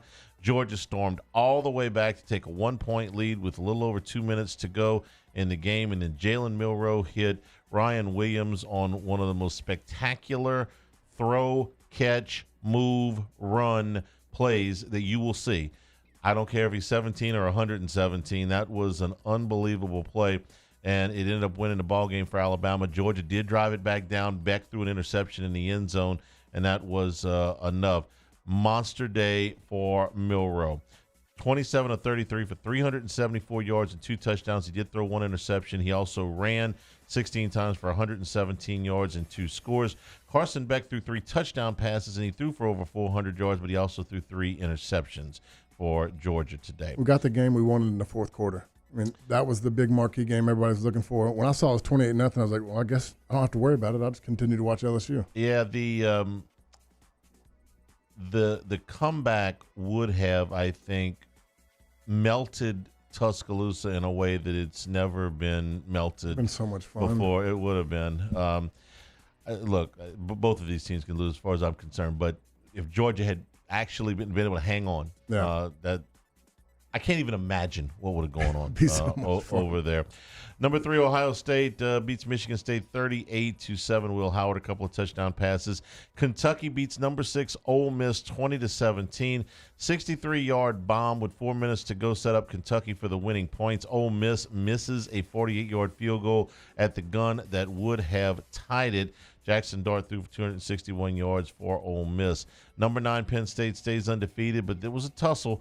They beat number 19 Illinois 21-7. That's the first loss for Illinois this season. Luke Altmaier, the quarterback for Illinois, late of Ole Miss. And for Penn State, Katron Allen led the way at 102 yards and a touchdown on the ground. Arizona hands number 10 Utah their first loss of the season, 23-10. Cam Rising did not play in this game for Utah. Number 12, Michigan held off Minnesota 27-24. 21 points by the Golden Gophers in the fourth quarter, but the Wolverines hang on for the win. Number 13, USC outscored Wisconsin 28-0 in the second half. It was a good thing because they trailed 21-10 at the break. 38-21 USC was your final. Miller Moss threw for 308 yards and 3 touchdowns. Number 16, Notre Dame beat number 15, Louisville, 31-24. The Irish go to 4-1 on the season. Number 17, Clemson beat Stanford 40-14. 4 touchdowns for Cole Klubnik. Iowa State shut out Houston. The number 18 Cyclones win it 20-0. Number 23, Kansas State beat number 20, Oklahoma State 42-20. DJ Giddens with 187 yards on the ground for the Wildcats and a touchdown. Oh, Auburn. Number 21, Oklahoma beats Auburn 27-21. Auburn had a 10-point lead in the fourth quarter. They had the lead in the ball with 4 minutes to go. What was the overlying theme for Auburn? Stop turning the ball over. In their 2 previous losses, they turned the ball over 5 times in each of those games. They get to the 4-minute mark. They got the lead and the ball. They haven't turned the ball over all day. And Peyton Thorne threw a pick 6. He did throw 3 touchdown passes on the day, but Oklahoma wins it 27-21. Number 22 BYU beat Baylor 34-28. BYU was up 21-0. It seemed like before Baylor got off the bus. Good rally by Dave Aranda's crew, but they come up short. Number 24 Texas A&M beat Arkansas 21-17 in Dallas. I'm actually going to be sorry to see this series leave Dallas. They're going back on campus next year, which ordinarily I'm a big fan of. Yeah. It's supposed to be played on campus, but they have played some of the damnedest games up there. Oh, no doubt. In that series. A&M's now won 12 out of 13 in the series, but 7 of them have been close, it feels always. And I'll tell you, we're going to see Arkansas in a few weeks. Taylon Green is the scariest quarterback in the country for his team and the other team. Every game, every time he goes back there, You might see something spectacular. You might see something disastrous. He's got the capability of doing both of those things. He's got so much playmaking ability with his legs, throwing the deep ball. Like you said, he has the tendency to make the bad mistake. Had a fumble on what would have been, their game-winning drive at the end. Hung on to it a little bit too long, was trying to scramble out, gets hit from behind. A&M recovers a fumble, and they hold on to win. Number 25, Boise State beat Washington State, hands Wazoo their first loss of the season, 45-24 was the final there. Elsewhere in college football today is get my computer to reboot here for just a second. It was Indiana over Maryland, 42-28. Hoosiers are 5-0 for the first time since 1967. Nebraska beat Purdue 28-10. This game was scoreless at the half. Nebraska's now 4-1. UConn beat Buffalo 47-3. It was Boston College. 2 touchdowns in the fourth quarter to come from behind and beat Western Kentucky 21-20. NC State over Northern Illinois 24-17. Syracuse beat Holy Cross 42-14. Navy beat UAB 41-18.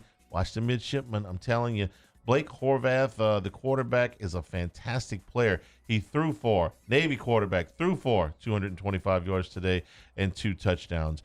Tulane beat South Florida today 45-10 and made it look easy. Darian Mensah threw for 326 yards and 3 touchdowns. The Wave led it 31-7 at the half. James Madison beat Ball State 63-7. It was Sam Houston over Texas State 40-39. Miami of Ohio beat UMass 23-20. That was in overtime. UL Lafayette goes to Winston-Salem, beats Wake Forest 41-38. Ben Woolridge threw for 257 yards and 3 touchdowns for the Cajuns. TCU beat Kansas 38-27. Kansas was ranked in the preseason. They are now 1-4. UNLV, after the week they've had between the quarterback leaving and the team staying in the Mountain West, they came out with a chip on their shoulder today, and they bombed Fresno State. 59-14 was the final there. You know who had a big game for TCU? Jack Besh. Yeah. He had 10 receptions, 131 yards, 2 touchdowns. He's really coming out this year. I want to say he's leading the Big 12 in receptions, or maybe yards. It's one of the two. UNLV's new quarterback, Mikey Keene, threw for 316 yards and a touchdown. Central Michigan beat San Diego State 22-21. It was Georgia Southern over Georgia State 38-21. Marshall over Western Michigan 27-20. Ohio over Akron 30-10. Eastern Michigan beat Kent State 52-33. It was Duke over North Carolina 21-20. After allowing 70 points last week, North Carolina pitches a shutout in the first half against Duke. Took a 17-0 lead to the break, and I'm not sure, but I think they may have led 20-0 at one point and lost. They're fixing some things. Really? Let me know when they get that finished. Yeah. East Carolina beat Texas San Antonio 30-20. Big day for Colorado. They beat UCF 48-21. They were a 2-touchdown underdog going to Orlando. Shadur Sanders threw for 290 yards and 3 touchdowns for Colorado. Old Dominion beat Bowling Green 30-27. It was Florida International over La Tech 17-10. UT Martin beat Kennesaw State 24-13. Florida Atlantic over Wagner 41-10. UL Monroe beat Troy 13-9. It was Charlotte over Rice 21-20. North Texas beat Tulsa 52-20. Memphis beat Middle Tennessee 24-7. SMU, their ACC debut, a big one. They bombed Florida State 42-16. It was Texas Tech holding on to beat Cincinnati 44-41 in a wild game in Lubbock. New Mexico beat New Mexico State 50-40. It was Wyoming getting their first win of the season. They beat Air Force 31-19. And App State and Liberty was canceled because of Hurricane Helene, which did some tremendous damage in Florida, Georgia, North Carolina, Tennessee. My parents just bought a house up there, or built a house up in North Carolina. Can't get to it. The damage that we saw to the roads, it's unreal. You're used to seeing tree damage, house damage, flooding and stuff like that. The roads were actually destroyed by this storm. The creeks and the rivers are just raging. I mean, I've been watching that the last 2 days just because my mom was supposed to be there 2 days ago. Thank God all of her flights got canceled. Yeah, I would say stay where you stay where you are because that's a really, really tough thing that they're going through. Couple more to finish up. Prairie View beat Grambling 36-34. And that is your college football scoreboard. Game balls are next. Eagle 98.1 Game Day.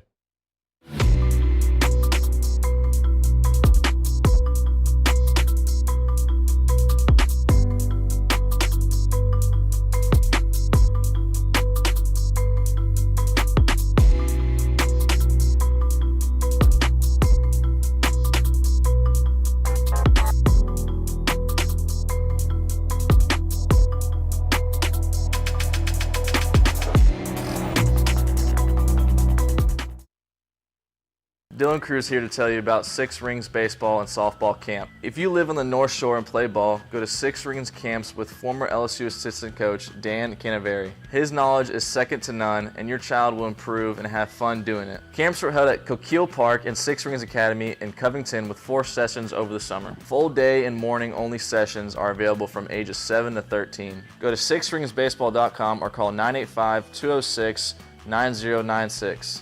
Learn the game to love the game. When it comes to ending cancer, we push forward, always working together for you.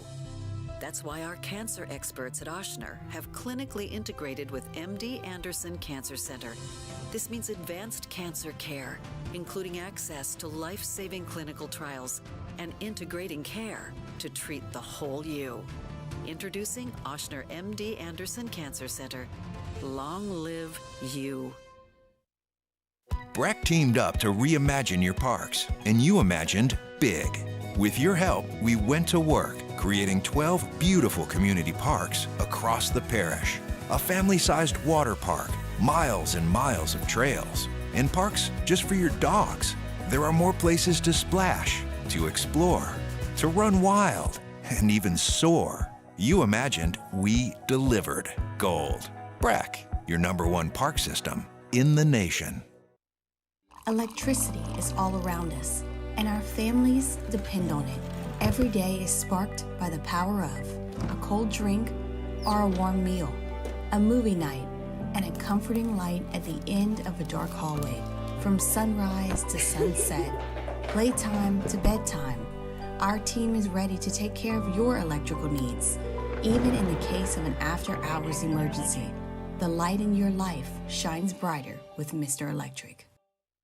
Hey, it's Matt Moscona. For years, you've heard me tell you about Insurance Network of Louisiana, helping you find better coverage for less money. But it's not just for your home and auto. They also offer commercial property. So, retail stores, professional offices like doctors, dentists, attorneys, clothing boutiques. Insurance Network of Louisiana can find you better coverage for less money. They service the entire state of Louisiana, and they're local. So call today at 293-0450 or lainsurance.net. Jerry and Benny Payne began Central Plumbing Company out of their driveway in Tanglewood subdivision. 50 years later and 4 generations down the road, we continue to serve Baton Rouge and the surrounding areas for all of their plumbing needs. Residential, commercial, industrial, or hospitality, Central Plumbing is here 24/7, 365. We want to thank our customers, family, and friends for 50 years of success. And looking forward to 50 more.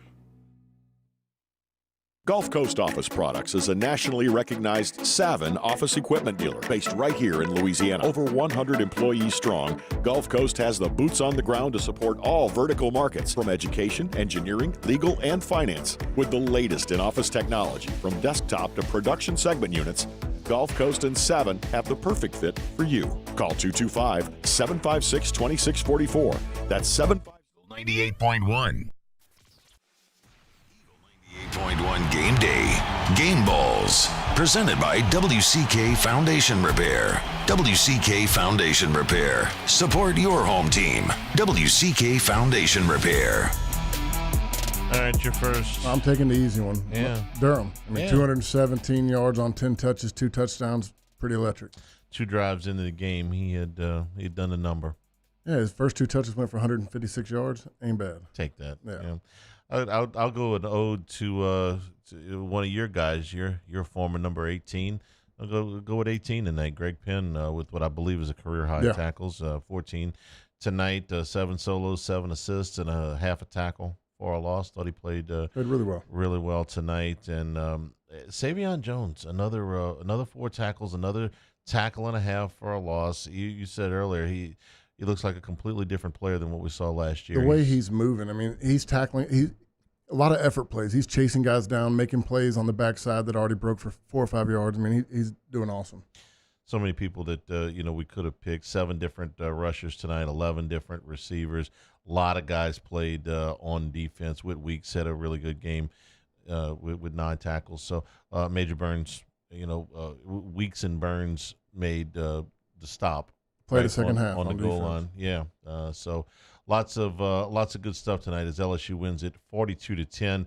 They go into the first bye week of the season at 4-1, 3-0 at home, and 1-0 in the Southeastern Conference. We're back to wrap it up after this. Eagle 98.1 Game Day. Brandon Hawley here. Wood windows with a lifetime guarantee. ReliefWindows.com. Eagle 98.1 WTGL and HD1 Baton Rouge. The Windsor Senior Living Community in Mandeville, Louisiana is a beautiful, vibrant apartment community geared towards seniors. They are nestled right in the heart of Mandeville, where seniors live a more carefree lifestyle in spacious apartments with the peace of mind that comes from having a little extra help. Call the Windsor at 985-624-8040 to schedule a lunch and tour. Come see how the Windsor can be your passport to peace of mind.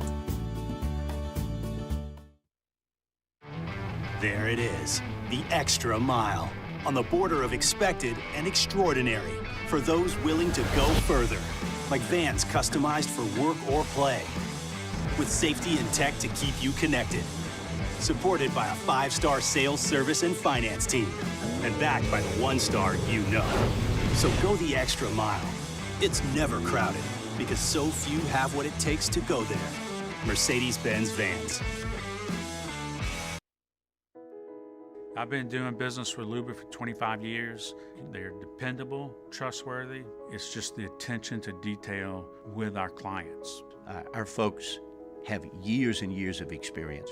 They're highly trained professionals, but many companies have that asset. What I'd like to think makes Luba a bit different is that we use those talents in a way that truly is dedicated to serving the needs of the folks who depend on us. Dylan Cruz here to tell you about Six Rings Baseball and Softball Camp. If you live on the North Shore and play ball, go to Six Rings Camps with former LSU assistant coach Dan Canaveri. His knowledge is second to none, and your child will improve and have fun doing it. Camps were held at Coquille Park and Six Rings Academy in Covington with 4 sessions over the summer. Full day and morning only sessions are available from ages 7 to 13. Go to sixringsbaseball.com or call 985-206-9096. Learn the game to love the game. When it comes to ending cancer, we push forward, always working together for you. That's why our cancer experts at Ochsner have clinically integrated with MD Anderson Cancer Center. This means advanced cancer care, including access to life-saving clinical trials and integrating care to treat the whole you. Introducing Ochsner MD Anderson Cancer Center. Long live you. Breck teamed up to reimagine your parks, and you imagined big. With your help, we went to work, creating 12 beautiful community parks across the parish. A family-sized water park, miles and miles of trails, and parks just for your dogs. There are more places to splash, to explore, to run wild, and even soar. You imagined, we delivered. Gold. Breck, your #1 park system in the nation. Electricity is all around us, and our families depend on it. Every day is sparked by the power of a cold drink or a warm meal, a movie night, and a comforting light at the end of a dark hallway. From sunrise to sunset, playtime to bedtime, our team is ready to take care of your electrical needs. Even in the case of an after-hours emergency, the light in your life shines brighter with Mr. Electric.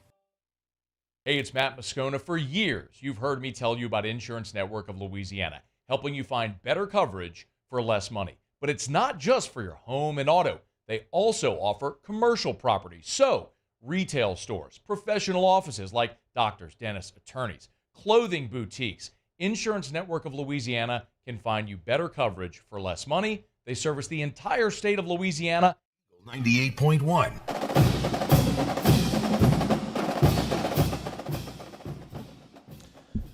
Bye week next week means no Brian Kelly press conference, so the Daily Show on Monday will be from its normal time from 11 until 1. Also, no Brian Kelly coaches show on Thursday night for the off week, and then we'll find out tomorrow, I believe, Monday, about game time for Ole Miss. We know will be between 5 and 7. We just don't know exactly what time. We should find something out about that on Monday. Tigers win it tonight by a score of 42-10 and go into the break with a little bit of momentum and a wide open Southeastern Conference at this point. Thanks to everybody for participating tonight. For Richard Dixon, for Michael Patel, for Jordan Kitchens, all of us here at the flagship. I'm Charles Hanniger saying thank you and good evening. We will be Football Sunday. Comes your way from the Queen at 10 o'clock this morning. It was about 8.5 hours from now, so we'll go home and sleep pretty fast. Good night, everybody.